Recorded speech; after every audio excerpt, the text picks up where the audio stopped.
Sunderban is world's largest mangrove habitat of Royal Bengal tigers on the mouth of Bay of Bengal in South Asia. It is also the source of livelihood for countless humans, dwelling on its fringes for generations and came back alive. They are forest fishers or wild honey gatherers.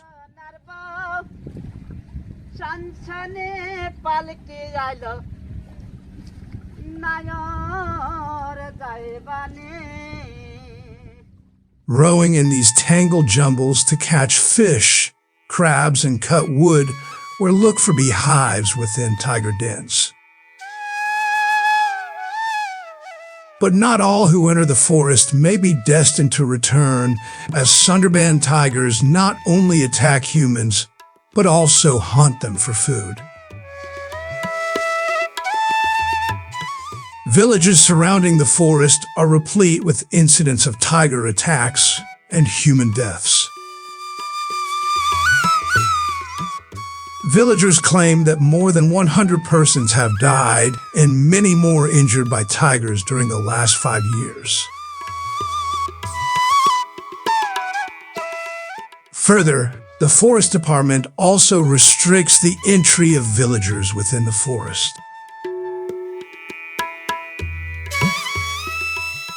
On one hand, it promotes tiger tourism to earn more revenue.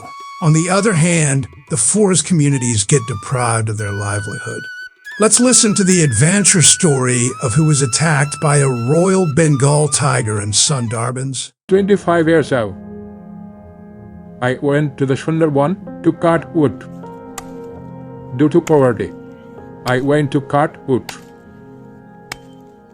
At 10 in the morning, I felt hungry. We were 4 people.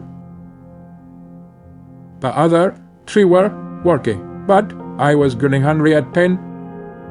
I told them, listen, I'm hungry. Let me go the river bank and have a quick snack. They kept working, and I quietly went to the side with my snack by the river bank. There was a huge round tree like a fence. I leaned against that tree and prepared to eat. I was a little suspicious, so I glanced around. While I was eating, a tiger came from behind, but I didn't notice because I was too busy with my snack. A river was on my left, and I was fishing the river and eating my snack.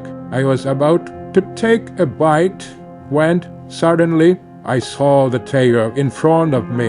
When the tiger came near, I crouched under the tree's branch and tried to hide, but the tiger came right after and hit me with a paw.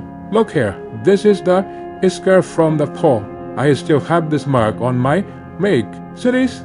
At that moment, I thought the tiger would take me away, so I gathered some courage, knowing I would be taken.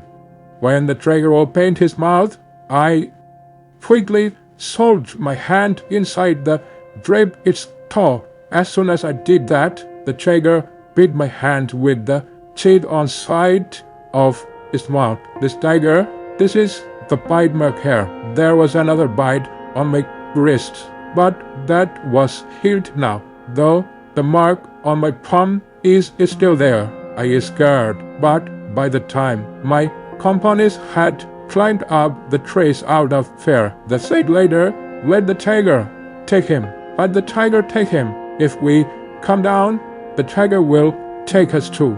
After that, I pulled my hand out of the tiger's mouth and breathed its air with both hands and held on so tightly that I managed to jump to his back.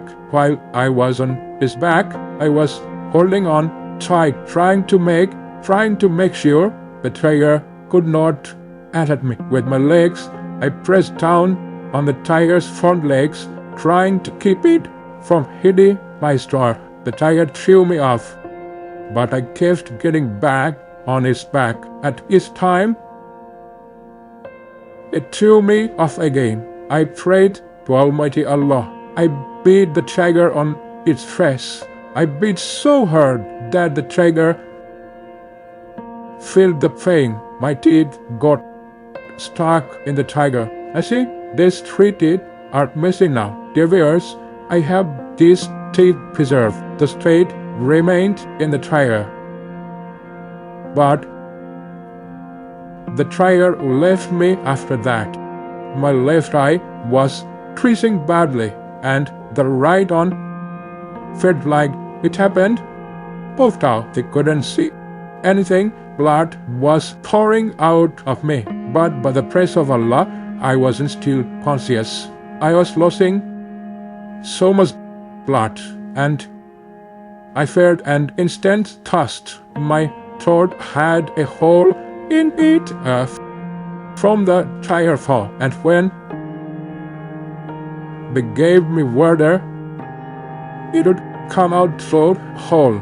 No beers. My throat starts because of the injury.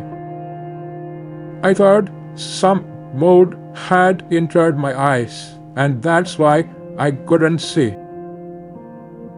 By the time I tried hard to shield the river, and when I put my head down, I felt water nearby. So I stepped into the river, and as I tried to swim, I could feel crabs clinging to my dangling eyes. I was struggled badly. By then, I somehow managed to climb out of the river. And while my companions had arrived, I called out, "Brothers, where are you? Hold on to me, hold me out."